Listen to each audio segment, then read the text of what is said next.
स्वागत है आपका बीवोक ऑनलाइन क्लासेस में। और आज हम पढ़ने वाले हैं ट्रायल बैलेंस के बारे में, तलपट के बारे में।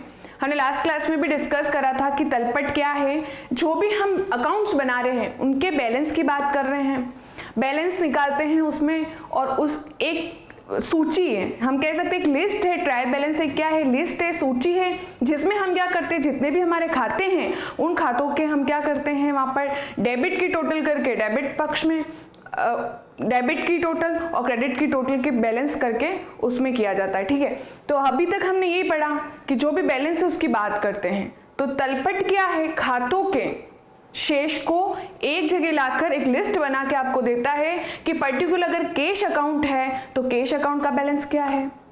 अगर आप इतनी प्रोसेस कर रहे हो, लंबी प्रोसेस कर रहे हो, जिसमें आप लेन देन को जनरल में एंट्री करने के बाद, लेजर करने के बाद जो आपने खाते बनाए उसको सिर्फ खाते तक ही नहीं रखना है, उनके शेष निकालने हैं, उनके बैलेंस निकालने हैं, तो वो हम किस में करते हैं? ट्रायल बैलेंस में करते हैं। राइट, हमने ट्रायल बैलेंस में यही पढ़ा।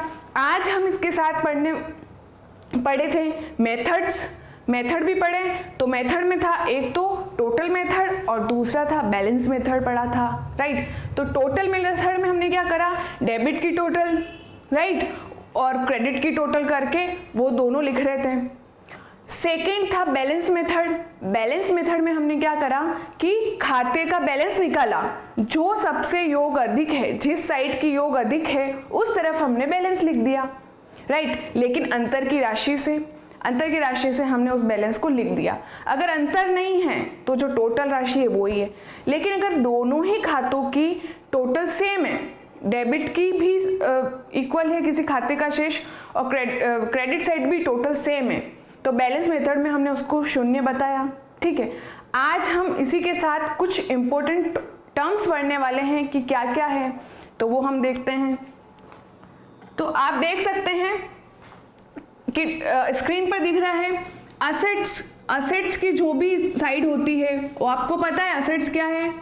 डेबिट करते हैं हम, ठीक है, और लाइबिलिटीज को हम क्या करते हैं? क्रेडिट पक्ष होता है। असेट्स का पक्ष क्या होता है? डेबिट। असेट्स आपको पता ही है, फर्नीचर हो गया, कैश हो गया, बैंक बैलेंस हो गया, साथ ही आपकी लैंड हो गई, प्लांट हो गया, मशीनरी हो गई, ये सब आपकी क्या असेट्स है। तो ये सारे ट्रायल बैलेंस में डेबिट साइड लिखे जाएंगे, ये इसका नियम है। दूसरा है लाइबिलिटीज को क्रेडिट करो, तो लाइबिलिटीज को क्या करेंगे? ट्रायल बैलेंस के क्रेडिट साइड में लिखेंगे। अब लाइबिलिटीज कौन सी होती है आपको बताया गया है, कैपिटल हो गया, लोन हो गया, क्रेडिटर हो गए, ये सब हमारे कौन है? ये हमारे सब दायित्व हैं, इसलिए ट्रायल बैलेंस में इनको क्रेडिट साइड लिखा जाएगा। यही ये नियम कह रहा है कि असेट्स लिखी जाएगी डेबिट साइड में ट्रायल बैलेंस में, और लाइबिलिटी लिखी जाएगी क्रेडिट साइड में। कंप्लीट है यहां तक। अब दूसरा पॉइंट लिखा हुआ है B point, losses and expenses को डेबिट साइड लिखना है ट्रायल बैलेंस के। ट्रायल बैलेंस का फॉर्मेट जो हमें पता है उसमें डेबिट कॉलम है और क्रेडिट कॉलम है। ठीक है, तो हमें क्या करना है कि जो भी हमारे लॉस है और एक्सपेंसेस है, लॉसेज और एक्सपेंसेस, जो भी खर्चे और हानियां हैं, जैसे जो खर्चे हमारे होते हैं, हमने पढ़ा था रेंट हमारा खर्चा है, रेंट हमने किसी को दिया है, या फिर ब्याज दिया है, या डिस्काउंट दिया है, कमीशन दिया है, तो ये सब हमारे लिए खर्चे हैं। हमने किसी को सैलरी दी है, भाड़ा चुकाया है, वेजेस चुकाया, ये सब हमारे खर्चे हैं। तो ट्रायल बैलेंस में जब इनके खाते बनाए जाएंगे तो इनके पक्ष कौन से होंगे? इनके पक्ष होंगे डेबिट। और आपने नॉमिनल अकाउंट का नियम भी याद कीजिए। नॉमिनल अकाउंट के नियम में हमने पढ़ा था कि खर्चों और हानियों को, समस्त खर्चों और हानियों को क्या करो? डेबिट करो। तो हमें यहाँ पर वो जो रूल है वो अप्लाई करना है। साथ ही इनकम और प्रॉफिट है, अगर बिजनेस में आपकी आय और प्रॉफिट है, उसका अगर आप खाता बना रहे हो तलपट में, उसका बैलेंस निकाल रहे हो, तो वो किस साइड निकाला जाएगा? किस साइड लिखा जाएगा? Credit side. ये भी नॉमिनल अकाउंट के नियम से समझ सकते हैं। अगर हमें कोई किराया प्राप्त हो रहा है, कमीशन प्राप्त हो रहा है, छूट प्राप्त हो रही है, तो ये सब हमारे लिए इनकम है। और नॉमिनल अकाउंट का नियम कहता है इनकम एंड प्रॉफिट्स को क्या करो? क्रेडिट करो। तो हम क्या करेंगे? क्रेडिट करेंगे ट्रायल बैलेंस में भी इसके बैलेंस को। वो हम आगे एक बार एग्जाम्पल में क्लियर करेंगे कि डेबिट और क्रेडिट किसको कैसे कर रहे हैं। राइट, इसके साथ ही हम आगे कंटिन्यू करते हैं ध्यान रखने योग्य बातें। अब ट्रायल बैलेंस में ध्यान रखने योग्य वाली बातें कौन कौन सी है? तो पहली है नाम मात्र खाते में ऐसे खाते, नाम मात्र खाता यानी नॉमिनल अकाउंट की बात हो रही है, ऐसे खाते जो आय और व्यय दोनों हो सकते हैं। नाम मात्र के खाता जैसे किराया, किराया दिया हुआ है, ठीक है, तो किराया नाम मात्र से संबंधित है क्योंकि वो खर्चा है, लेकिन अगर हम चुका रहे तो वो हमारे लिए खर्चा है, लेकिन अगर किराया प्राप्त हो रहा है तो वो हमारे लिए आय है। तो हम आगे कंटिन्यू पढ़ते कि ये क्या कहना चाह रहा है ये पॉइंट, कि दोनों आय व व्यय दोनों हो सकते हैं, इसके बारे में स्पष्ट सूचना नहीं दी गई है। तो सूचना का क्या है? अभाव है। तो इस प्रकार की चीजों को व्यय व हानि मान लेना चाहिए। सिंपल सी बात कह रहे हैं कि अगर रेंट है, सिर्फ ये लिखा है रेंट 10,000 रुपये, तो हमें ये मानना है कि रेंट हमने चुकाया है, वो हमारे लिए खर्चा है। सपोज इंटरेस्ट लिखा हुआ है 5,000 इंटरेस्ट, अब कुछ नहीं बोला है कि वो प्राप्त हुआ है या चुकाया है, पर हमें पता है ब्याज है तो नॉमिनल अकाउंट से इफेक्ट हो रहा है। लेकिन हम क्या समझेंगे इस पॉइंट में, ये क्या कहना चाह रहा है? ये कहना चाह रहा है उसको खर्चा मानो, उसको व्यय मानो, तो वो इंटरेस्ट जो भी होगा वो आप खर्चा मानेंगे। यानी सूचना का अभाव है, प्राप्त हुआ या दिया ये नहीं बताया गया, तो हम यही मानेंगे कि हमने चुकाया है, तो हम क्या मानेंगे? व्यय व हानि मान लेंगे सूचना के अभाव में। दूसरा है क्लोजिंग स्टॉक की राशि। क्लोजिंग स्टॉक जो होगा माह के अंत में या ईयर के एंड में, जो स्टॉक बच गया जिसको हम बेच नहीं पाए, वो हमारा क्लोजिंग स्टॉक है। तो वो क्लोजिंग स्टॉक क्या होगा? तलपट के ट्रायल बैलेंस के बाहर लिखी जाएगी। उस स्टॉक को कहाँ लिखा जाएगा? ट्रायल बैलेंस के बाहर लिखा जाएगा, अंदर नहीं लिखा जाएगा। तो उसका भी रीजन है क्योंकि वो उसका एडजस्टमेंट आगे होता है फाइनल अकाउंट में, ठीक है, तो वो हम वहाँ क्लियर करेंगे। तो अभी हमने ये इंपॉर्टेंट पॉइंट्स डिस्कस करे जिसमें असेट्स को ट्रायल बैलेंस के डेबिट साइड में लिखा जाता है, लाइबिलिटी को क्रेडिट साइड लिखा जाता है, लॉसेस एक्सपेंसेस है डेबिट साइड, इनकम प्रॉफिट्स है क्रेडिट साइड, ये लिखे जाते हैं। और थोड़े से हमने क्या है इंपॉर्टेंट पॉइंट्स पढ़े कि अगर कोई अभाव है सूचना का, नाम मात्र खाते से रिलेटेड कोई भी पर्टिकुलर है, कोई भी रेंट है, डिस्काउंट है, अगर इनकी सूचना का अभाव है तो उसको हम एक्सपेंस मानेंगे। ये है। तो अभी हम एक एग्जांपल से देखते हैं ताकि क्या होगा, हमारे और कंसेप्ट क्लियर हो जाएंगे। तो इसी के साथ हम बढ़ते हैं आगे। स्क्रीन पर एक आपको क्वेश्चन दिख रहा होगा, उदाहरण दिया हुआ है, अग्रलिखित सूचनाओं के आधार पर मैसर्स राजकुमार की पुस्तकों में 31 मार्च 2017 को क्या बनाना है? तलपट बनाना है, ट्रायल बैलेंस बनाना है, ठीक है। कुछ सूचनाएं दी हुई है, इन्होंने सिर्फ ये लिख दिया इस बार कि खाते का नाम लिख दिया है, अमाउंट लिख दी, ठीक है, सारे खाते हैं उनके राशि लिख दी और हमें बोल दिया ट्रायल बैलेंस बनाओ। अब हम कैसे बनाएंगे? पहले तो हम क्या कर रहे थे, लेजर से बना रहे थे, लेजर के बैलेंस से बना रहे थे, हमारे पास खाते थे ना, तो हमने खातों से क्या बना रहे थे, बैलेंस को ले जाके क्या कर रहे थे, ट्रायल बैलेंस में रख रहे थे। लेकिन इस बार थोड़ा सा अलग है। क्या अलग है कि इस बार हमें एक साथ खाते दे दिए, उसकी अमाउंट दे दी। अब हमें पता लगाना है कौन से खाते का बैलेंस कौन सा होगा और उसी तरफ उसको लिखा जाएगा। सिंपल सी बात है, देखिए कैसे। सबसे पहले आपको दिया है पूंजी खाता, राइट, क्या दिया हुआ है, पूंजी खाता, कैपिटल अकाउंट दिया हुआ है, वो है 1,38,400 रुपए। तो हम क्या बनाएंगे, सबसे पहले ट्रायल बैलेंस बना देते हैं, बना देंगे, उसकी डेबिट साइड क्रेडिट साइड लिख देंगे। अब आपको पता है कैपिटल,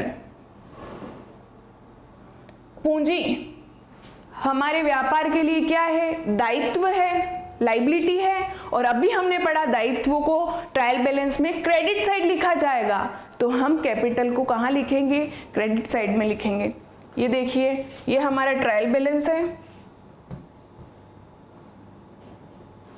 हमने लिखा ट्रायल बैलेंस ऑफ एमएस राजकुमार, जिस बिजनेसमैन का है उसका लिख दिया, फिर डेट लिख दी एज ऑन 31 मार्च 2017 लिख दी, ठीक है, फिर सीरियल नंबर है ही है, फिर name of ledger account, account का नाम आ जाएगा, एलएफ नंबर है तो वो आ जाएगी, अमाउंट में डेबिट अमाउंट और क्रेडिट अमाउंट आएगी। ये हमारा क्या है, ट्रायल बैलेंस का फॉर्मेट है। अभी हमें क्या दिया हुआ है, कैपिटल की राशि दी हुई है और हमें ट्रायल बैलेंस बनाना है, तो हमें पता है कैपिटल हमारा दायित्व है और दायित्वों का पक्ष क्रेडिट होता है। तो हम क्या करेंगे, सीरियल नंबर 1 कैपिटल अकाउंट और क्रेडिट साइड में आ जाएगी 1,38,400 की राशि, क्योंकि हमें पता है दायित्वों का पक्ष क्रेडिट होता है, हमने अभी पढ़ा नियम में। उसके बाद दूसरा दिया हुआ है देनदार खाता, डेटर अकाउंट दिया हुआ है, डेटर्स अकाउंट 1,15,000 रुपए। अब आप ये पता लगाइए ये क्या है, डेटर हमारी संपत्ति है या दायित्व है? ऑब्वियसली संपत्ति है। जब हम उधार माल बेचते तब देनदार उत्पन्न होते हैं, तो वो आज नहीं तो फ्यूचर में अमाउंट देंगे, तो वो जो अमाउंट है उस पर हमारा हक है, तो वो हमारी संपत्ति हुई। तो उसी तरह डेटर हमारी संपत्ति है और आपको पता है संपत्ति का पक्ष कौन सा होता है, डेबिट होता है। तो हम क्या करेंगे, ये हमारा डेटर अकाउंट और डेबिट में राशि लिख दी जाएगी 60,000 रुपए। कंप्लीट है। हमें बस यही पता लगाना है असेट्स क्या है, लायबिलिटी क्या है, उनके पक्ष को यहाँ क्या करना है, लिखना है। कंप्लीट। बढ़े आगे। अब है तीसरा मशीनरी खाता। अब आप बताइए मशीनरी क्या है? मशीनरी हमारे बिजनेस के लिए असेट्स है। असेट्स की साइड कौन सी होती है, डेबिट होती है, नाम पक्ष होता है। तो हम ट्रायल बैलेंस में मशीनरी का खाता 60,000 से डेबिट की तरफ लिखेंगे। ये देखिए मशीनरी अकाउंट डेबिट साइड और 60,000 लिख दिया गया।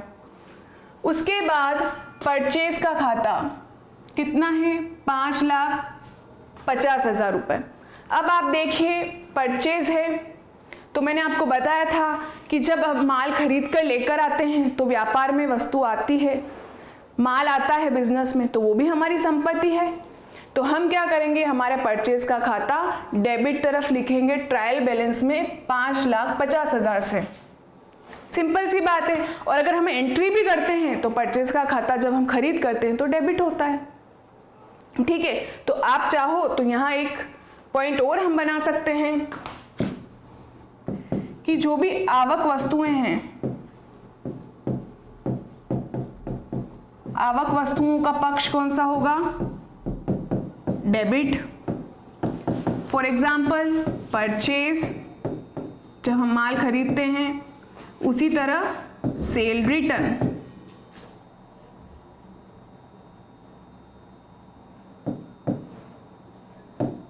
और सेल रिटर्न यानी बिजनेस में इन चीजों से माल वापस आता है, आने वाली वस्तु को डेबिट करते हैं। उसी तरह जावक वस्तुएं, जाने वाली वस्तुएं का पक्ष कौन सा होगा, जावक वस्तुओं का पक्ष होगा क्रेडिट।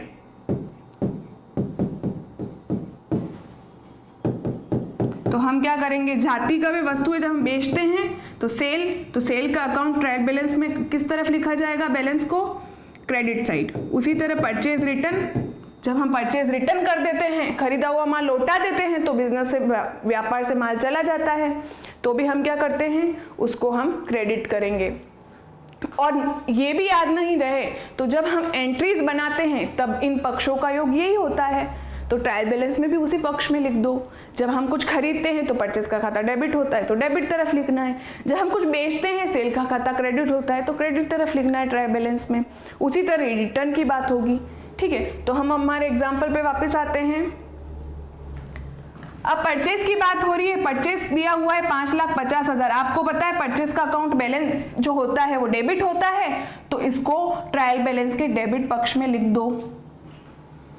ठीक है, तो हम क्या करेंगे, ये हमारा परचेज अकाउंट, और परचेज अकाउंट को हमने लिख दिया डेबिट साइड, 5,50,000 से हमने इसको लिख दिया डेबिट तरफ। कंप्लीट है। इसी के साथ अब आगे देखते हैं, आगे क्या है, बैंक ओवरड्राफ्ट, बैंक ओडी है। ये मैंने बताया था, ये दायित्व होता है।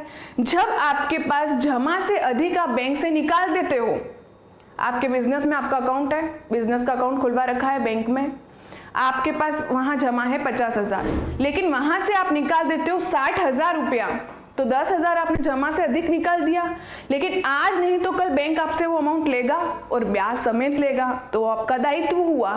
तो दायित्वों का पक्ष क्रेडिट होता है। तो जो बैंक ओवरड्राफ्ट है उसको जो राशि है कितनी है, 1,10,000 है, तो वो हम लिखेंगे क्रेडिट तरफ, क्योंकि बैंक ओडी दायित्व है। तो ये लीजिए, बैंक ओवरड्राफ्ट क्रेडिट तरफ लिख दिया, क्योंकि दायित्व होने की वजह से हमने इसको क्रेडिट साइड लिखा। उसके बाद है डेप्रिसिएशन अकाउंट, मूल्यह्रास खाता। डेप्रिसिएशन अकाउंट कितना दिया हुआ है, 20,000 दिया हुआ है। तो डेप्रिसिएशन हमारे लिए क्या है, अब डेप्रिसिएशन को एक बार मैं यहाँ पर वापस रिवाइज करवा देती हूँ, वेबवेब में करवाया था। डेप्रिसिएशन क्या है, अगर आप कोई संपत्ति व्यापार में लाते हैं, ठीक है, कोई भी मशीन खरीदी है, तो आज नहीं तो कल उसकी वैल्यू कम हो जाती है। सपोज आप एक मोबाइल भी लेकर आए, तो मोबाइल का क्या होता है, आज जिस रेट पे खरीदा वो कल उसी रेट पे आपको वो अगर बेचते हो तो वो अमाउंट नहीं मिलती है, क्योंकि उसकी वैल्यू कम हो गई। उसी तरह बिजनेस में बहुत सारी एसेट्स हैं, तो आज नहीं तो उनकी वैल्यू कम हो जाएगी, ठीक है, उनका क्या हो जाएगा, मूल्यह्रास हो जाएगा। तो कंपनी क्या करती है या बिजनेस क्या करती है, उस मशीन का डेप्रिसिएशन बनाती है।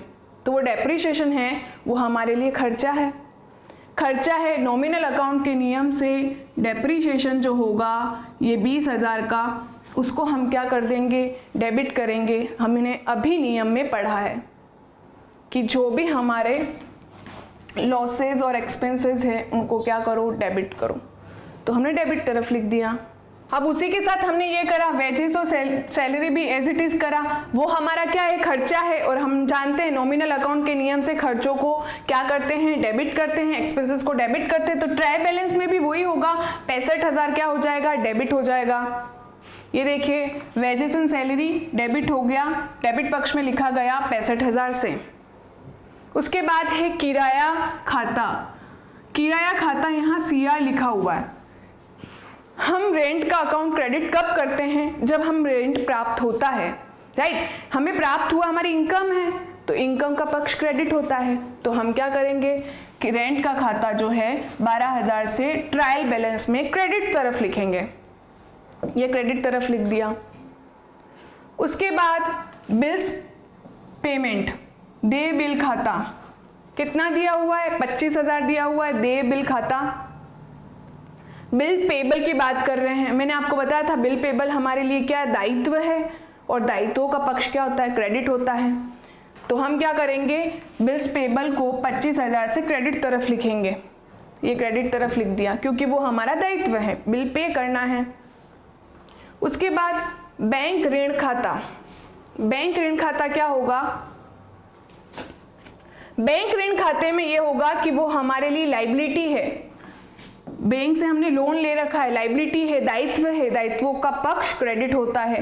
तो 1,48,000 हमारे लिए दायित्व है, और इसका पक्ष क्या हो जाएगा, इसका पक्ष भी क्रेडिट तरफ आ जाएगा। बैंक लोन, क्योंकि लोन दायित्व है, दायित्व का पक्ष क्रेडिट होता है, हमने अभी पढ़ा, तो ये हमने लिख दिया।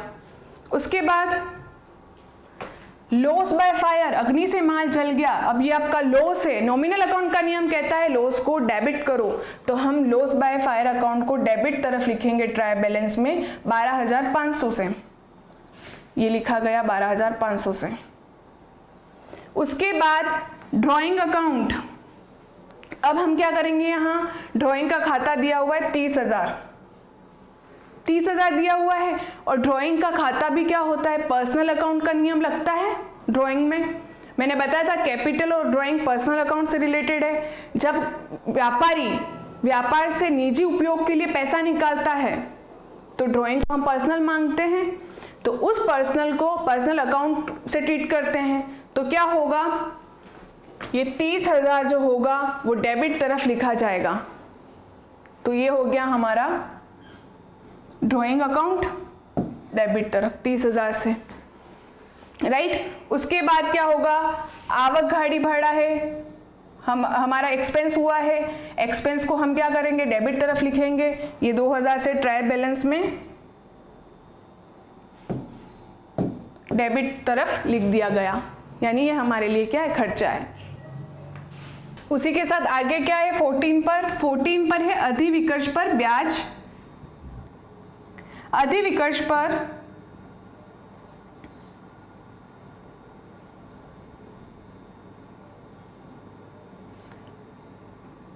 अधिविकर्ष पर ब्याज 7,000 दिया है। मैंने अभी आपको बताया था कि जो ब्याज हम दे रहे हैं वो हमारे लिए क्या है, खर्चा है, एक्सपेंस है। नॉमिनल अकाउंट का नियम कहता है खर्चों और एक्सपेंस को क्या करो, डेबिट करो। तो हम क्या करेंगे, ट्रायल बैलेंस में 7,000 डेबिट की तरफ लिख देंगे।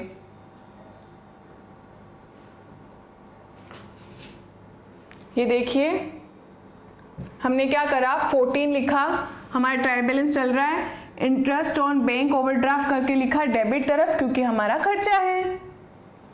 उसके बाद क्या करेंगे, फर्नीचर खाता है, तो फर्नीचर हमारे लिए क्या है,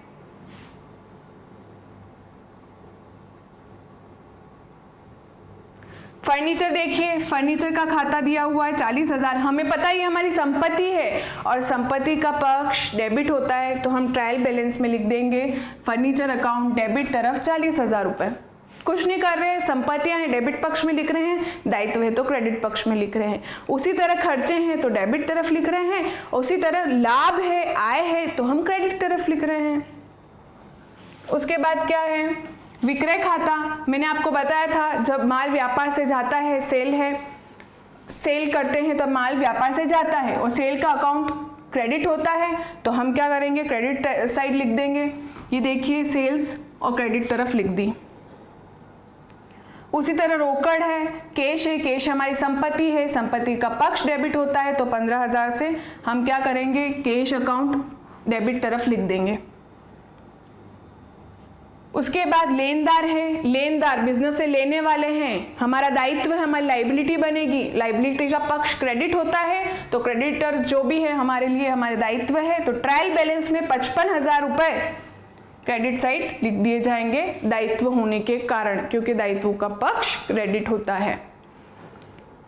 उसके बाद भूमि एवं भवन खाता, लैंड एंड बिल्डिंग है, वो हमारी संपत्ति है, संपत्ति का पक्ष डेबिट होगा, तो हम क्या करेंगे, 1,25,000 को ट्रायल बैलेंस में डेबिट साइड लिखेंगे। ये लिख दिया, लैंड एंड बिल्डिंग 1,25,000 रुपया कंप्लीट। अब हम क्या करेंगे, रहितिया दिया हुआ है, स्टॉक दिया हुआ है 1 अप्रैल का, कौन सी डेट का दिया हुआ है, 1 अप्रैल का है 2015 का, और हमारे तो ये हमारे लिए क्या माना जाएगा, ओपनिंग माना जाएगा, प्रारंभिक बता रखा है।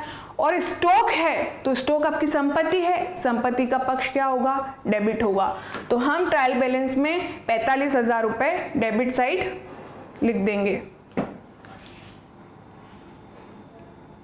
ये ओपनिंग स्टॉक, डेबिट साइड 45,000, ये डेबिट साइड चल रही है और ये क्रेडिट। अब क्या करेंगे हम, गुडविल ख्याति है, व्यापार में हमारी ख्याति है, वो हमारी क्या है, संपत्ति है, तो संपत्ति को हम डेबिट तरफ दिखाते हैं, तो गुडविल का बैलेंस भी 26,000 से डेबिट तरफ आ जाएगा। कंप्लीट है यहाँ तक। फिर उसके बाद प्राप्य बिल रिसीव हुआ है, मैंने बताया था बिल रिसीव भी जहाँ उधार माल बेचते हैं तो एक प्रोमिसरी नोट आता है कि हम इतने टाइम बाद आपको पे कर देंगे, तो उसको क्या है, वो आज नहीं तो कल वो अमाउंट आपको मिलेगी, रिसीव होगी, तो वो हमारे लिए संपत्ति है, तो बिल रिसीवेबल हमारी संपत्ति है, तो इसको भी डेबिट साइड लिखा जाएगा, बिल्स रिसीवेबल अकाउंट को डेबिट तरफ लिखा जाएगा 60,000 से। उसके बाद डिस्काउंट है, बट्टा है। अब देखिए यहाँ पर डिस्काउंट का डेबिट बैलेंस, यानी हमने डिस्काउंट दिया है, खर्चा है, तो खर्चों का पक्ष डेबिट होता है, तो डिस्काउंट को भी डेबिट तरफ लिख दिया जाएगा 3,000 से, तो हमने 3,000 से डिस्काउंट को कहाँ लिख दिया, डेबिट साइड लिख दिया। कंप्लीट। अब क्या करेंगे, कमीशन प्राप्त करा है, तो हमारे लिए क्या है, आय है, आय को हम क्या करेंगे, क्रेडिट करेंगे। कमीशन प्राप्त करा है, इनकम है, इनकम नॉमिनल अकाउंट का नियम कहता है इनकम को क्या करो, क्रेडिट करो, तो हम क्या करेंगे, कमीशन अकाउंट को क्रेडिट करेंगे, क्रेडिट तरफ लिख दिया।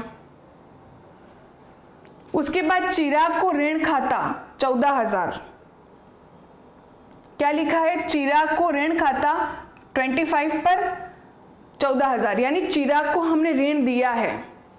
अब हम ऋण ले नहीं रहे, ऋण लेते तो हमारा दायित्व होता है, लेकिन हमने ऋण किसी को दिया है, तो वो क्या है, हमारे संपत्ति है वो राशि, यानी वो हमने विनियोग करी, उस पर हमें ब्याज भी मिल सकता है, तो वो हमारा क्या हुआ, एक तरह से इन्वेस्टमेंट हुआ है।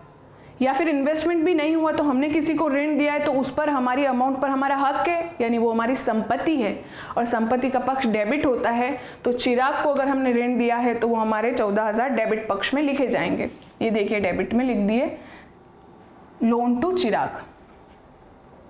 उसके बाद इंश्योरेंस की बात हो रही है, इंश्योरेंस प्रीमियम की बात हो रही है, 4,000 कुछ नहीं लिखा है, यानी हमने चुकाया है, खर्चा है, खर्चे को डेबिट करो नॉमिनल अकाउंट के नियम से, तो यहाँ इंश्योरेंस 4,000 लिखा जाएगा डेबिट तरफ, खर्च होने के कारण डेबिट तरफ। उसके बाद परचेज रिटर्न का खाता 15,000। परचेज रिटर्न का बैलेंस क्या होता है आपको पता है, क्रेडिट साइड लिखते हैं हम, जब हम एंट्री करते हैं तो क्या करते हैं, परचेज रिटर्न का अकाउंट क्रेडिट होता है।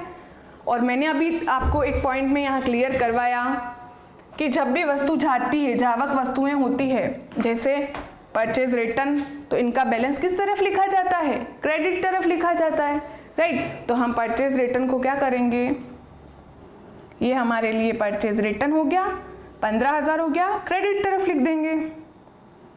ये परचेज रिटर्न, उसकी अमाउंट क्रेडिट तरफ आ गई। उसी तरह यहाँ सेल रिटर्न है, कितना दिया हुआ है, विक्रय वापसी सेल रिटर्न 20,000 रुपया। तो सेल रिटर्न में क्या होगा, डेबिट बैलेंस होगा। हमने जब सेल करी तो माल व्यापार से गए, लेकिन जब रिटर्न होके आई है तो व्यापार में माल आया तो आवक वस्तुएं हुई जिनका बैलेंस क्या होता है, डेबिट होता है। तो सेल रिटर्न को 20,000 डेबिट तरफ लिखेंगे, ये डेबिट तरफ लिख दिया।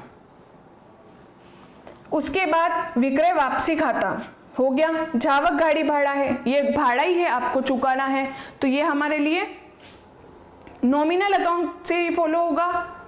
जावक गाड़ी भाड़ा दिया है आपने तो वो आपके लिए खर्चा है, खर्चे को हम क्या करते हैं, खर्चे को हम करते हैं डेबिट नॉमिनल अकाउंट के नियम से। तो यहाँ जावक गाड़ी भाड़ा का जो खाता है कैरीज आउटवर्ड अकाउंट, वो डेबिट तरफ लिखा जाएगा 1500 से, राइट। अब हम क्या करेंगे, विनियोग खाता कितना है, इन्वेस्टमेंट अकाउंट 18,000, और विनियोग हमारे लिए संपत्ति होती है। मैंने आपको बताया था अगर हम कहीं अपना पैसा लगाते हैं, इन्वेस्ट करते हैं, तो वो हमारी क्या है, असेट्स है, और असेट्स का पक्ष डेबिट होता है। तो हम क्या करेंगे, विनियोग खाता डेबिट करेंगे, 18,000 से डेबिट साइड लिखेंगे ट्रायल बैलेंस में, और फिर क्या कर देंगे, एंड में टोटल लगा देंगे, डेबिट की भी टोटल और क्रेडिट की भी टोटल, और दोनों मैच हो जाएगी, राइट। तो अभी तक हमने क्या देखा, संपत्तियां हैं उसको डेबिट पक्ष में लिख रहे हैं, दायित्व हैं तो क्रेडिट लिख रहे हैं, खर्चे हैं तो डेबिट, वहीं इनकम है तो क्रेडिट लिख रहे हैं, यही करा हमने।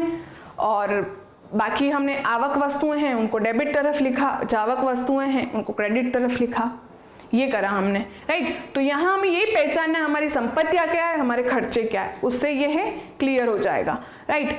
अब क्या है, कभी कभी बिजनेस में क्या होता है, जो ये ट्रायल बैलेंस की टोटल मिली है 12,33,000 रुपए, वो अगर ना मिले, सपोज अब आप बोल रहे हो मैम ऐसे कैसे हो सकता है, आपने तो बताया था तलपट में कि अंकगणित शुद्धता के बारे में बताता है ट्रायल बैलेंस, राइट। तो हम क्या करेंगे, इसमें टोटल कर रहे हैं एंड में, तो ये टोटल नहीं मिल रही है, इसका रीजन क्या है, तो हो सकता है कोई ना कोई भूल चूक हो गई हो तो हमारी बैलेंस नहीं मिल रहा है। तो एक टाइम को हमें मिलाने के लिए इस अमाउंट को बैलेंस निकाल लिया जाता है और उसको डाल दिया जाता है सस्पेंस अकाउंट में, यानी जब भी वो क्लियर होगा तो ऑटोमेटिकली वो खत्म हो जाएगा। अभी हम एक एग्जांपल से समझ लेते हैं। ये सस्पेंस अकाउंट क्या है, सपोज हमने ट्रायल बैलेंस बनाया, तलपट बनाया, अब इसमें हम क्या करें, टोटल कर रहे हैं मंथ के एंड में डेबिट और क्रेडिट की, ये डेबिट की टोटल कर रहे हैं और ये क्रेडिट की टोटल कर रहे हैं ट्रायल बैलेंस की। सपोज ये 1,000 है, लेकिन ये 1,000 नहीं आ रही है, ये 9,000 ही आ रही है इसकी टोटल। तो ये कैसे हो सकता है, जबकि हम पढ़ रहे हैं कि दोनों की मिलान हो जाती है, तो खाता भाई सही बनी। नहीं मिलती है तो जिस तरफ कमी है यानी 1000 इधर कम है तो इस अमाउंट को लिख दिया जाता है सस्पेंस अकाउंट, उच्चंती खाता, हिंदी में कहा जाता है उच्चंती खाता। जब बैलेंस नहीं मिलता है तो उस बैलेंस को ये कर दिया जाता है। फिर जब भी आप उसको सही करते हो, सुधार करते हो, तो ये ऑटोमेटिकली क्या हो जाता है, क्लियर हो जाता है, खत्म हो जाता है। ऑटोमेटिकली क्या होता है, क्लियर हो जाता है ये सस्पेंस अकाउंट। ठीक है, तो हो सकता है अगर ये सस्पेंस का जो 1000 क्रेडिट तरफ निकलता है, क्रेडिट तरफ अगर आपका बैलेंस निकलता है तो ये लायबिलिटी में को इंडिकेट करता है। अगर 1000 इस तरफ निकलता सपोज तो ये असेट्स को बताता।